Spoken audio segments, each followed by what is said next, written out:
Hello, hello, hello, everyone.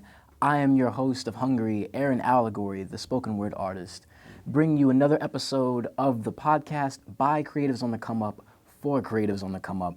And I'm bringing to you our interviewee, Tay G. Hey, what's up? An honor. Thank you for having me on Hungry today. It's an honor, truly. Yeah, glad to have you here. I know you said that we spoke earlier and you do a lot of things. Can you enlighten the people on some of the things that you do? Yes. So primarily I am an artist, rapper, singer, and songwriter, but I also do photography and videography, from directing to editing and script writing. Yeah. How did you fall into the other stuff? Was it just like it came naturally? I know, like sometimes when you're starting out and you're an artist, you have to be your videographer. You know? Yeah. All of those things kind of evolved from one thing. Originally, I was a poet. I started writing poetry when I was 8, growing up as a child in Puerto Rico, with my mom and my brother. And into my teenage years, that blossomed back and forth between the poetry and freestyling, and then turning into raps, trying not to pay attention to class in the back, writing on paper or in a composition notebook. But then, also like cutting the middleman out. I was doing this work with poetry, and then I also fell in love with like cameras, disposables initially when I got my first one, and I would take pictures of like El Moro and different monuments in San Juan and around where I grew up. That turned into like when I got my first DSLR and more, and just started just trying to create memories and moments through the lens, and bring to life the world that isn't always depicted. That is literally always the goal with art, is Yeah. you're capturing a moment and being able to relay that to the audience. Yeah. It's so great. So great. So earlier we talked about you have an album out that you made with our company head, Sooth the Radio Kid, Yeah. which is great. Yeah. Was there any struggle that you had during that journey, and how did you overcome it? Wow. Yeah. Yeah, definitely. The struggle was, so it came to be and into fruition post-pandemic. It was going through that process. I've been working in education since 2018, in many different roles, but primarily in English. And at that time, one school I was working at, we ended up getting shut down, and going virtual. And so I was stuck in this place of, being an educator and dealing with myself and things that I was going through. I was in therapy. And I felt like lost. I felt like stuck in this loop of like what's next and what's going on with the world. Where do I go from here? And in the midst of that, I ended up getting this piece of equipment called Spire, which is like a mobile recording studio, and I recorded this project that I never released. Yeah. In the whole pandemic and being indoors and just like creating this body of work that never happened, and that kind of was like the prequel to Time After Time, my first album that I did with Soof, because it was the culmination of what I was cultivating in, I feel like, my world, that garden, that space, being in that loop, being in that place of limbo, coming out of the pandemic, and finding like hope and inspiration to break out of that cycle and how to come into a new. And it felt like time after time after time after time going through these things that, okay, this is where I need to be, this is where I need to be, and be present in creating this project, this sound, this body of work. Good. That's crazy. It's almost like the pandemic hit people a lot. A lot. I feel like it was very ironic that happened in 2020, and it just caused a lot of people to clear their vision. Yeah. Yeah. A lot of people really realigned what they wanted in life in 2020, Yeah. and I'm glad that you had that moment. Yeah. I'm glad also that therapy didn't take away the music. Oh, no. Because some people are probably afraid to heal a little bit because they're like, this is what I write about, like this is everything, or like the pain feels so comfortable. So I'm proud of you even that you took that you did the work, to try and better yourself and heal. Yeah, very much so. Yeah. Yeah. So this is called Hungry, and it can't be hungry if we don't talk about food, So over your course of your life, what is the worst struggle meal that you've ever had? The worst struggle meal. Shout out to Hungry for really like taking a deep dive. I'm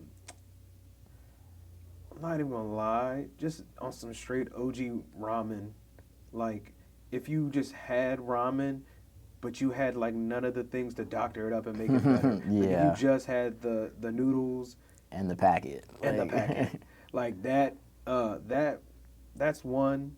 Cause I'm big on doctoring up. I learned from my grandma how to look, throw some seasoning, some Yeah. butter, some onions, like whatever cheese. Put a hard-boiled egg in there. Yo, hard-boiled No. egg, like really, doctored up.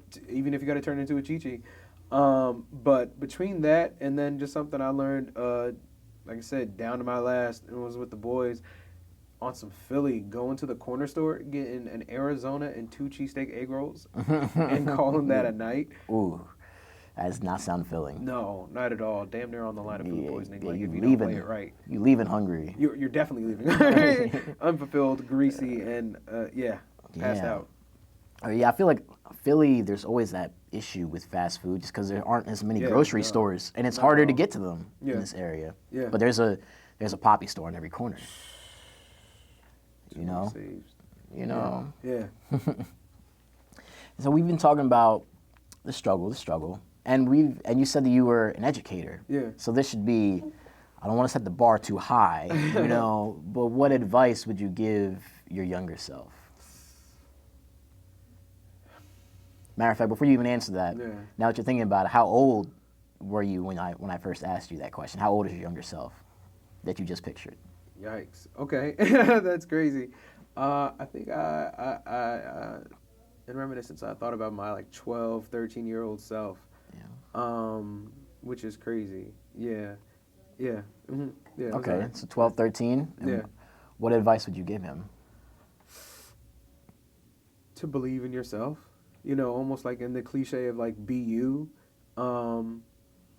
Because that wow. It sounds cliche and they tell you that in school, but it's the one thing that I know being myself I was trying to be at that point and I couldn't because I felt as if I was wearing a mask in society and based on how culture like groomed me. I had just moved back to the States from Puerto Rico to Philadelphia, and given that time that I was away growing up in this foreign place to that, I definitely felt like a disconnect. Yeah. And, so it's like, if there's anything I learned is like striving to be me, being that inner peace that I needed, be that voice of reason, even, because the one thing you realize is like, can't rely on everyone or everything to come save you. Like everything that's divine, you can definitely put a lot of faith and prayers with God and keeping that conscious in mind for those. But ultimately, you definitely got to put in the work on yourself between dedication, discipline, healing, a lot of different factors that, I feel like we're in a time where that's really important. So it's definitely comes back to being yourself, because when you can be your best self, you can literally, present that light for others to be impacted by around you. Mm-hmm. Us shrinking for the world does no one any good, And when you liberate yourself, you subconsciously give permission for other people to liberate themselves. Yeah, very much. And it's always like once you get to that point where you're just trying to be yourself, you get to the point of like you can be your own peace, and that is something that people are missing out on, and that I always try to like. Get people to go towards that direction, because they would. J. Cole has that saying, heaven is a mind state. I've been a couple times.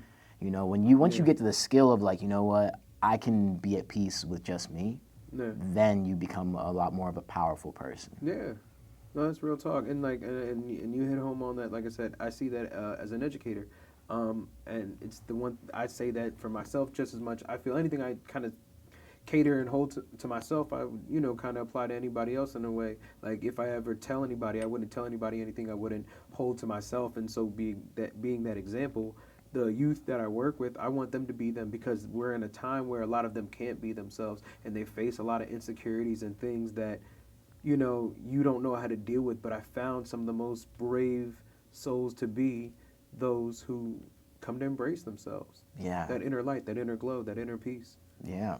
And it's always, the negatives always come, and they always have a lot of weight. Yeah. So no, like the negatives are always going to be thrown at you. You got to go seek out the positive.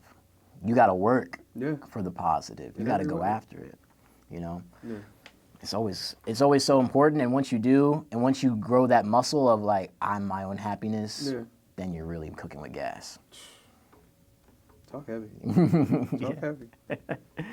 About to say, it's almost we're interviewing each other at this point. We're interviewing each other. You're the you one. know. You're giving. You know. Well, thank you for coming on our podcast. It's an honor. You know. I appreciate it. Well, this has been another episode of Hungry, the show by creatives on the come up, for creatives on the come up. I hope everyone in the audience has a wonderful day. Peace out. Peace out.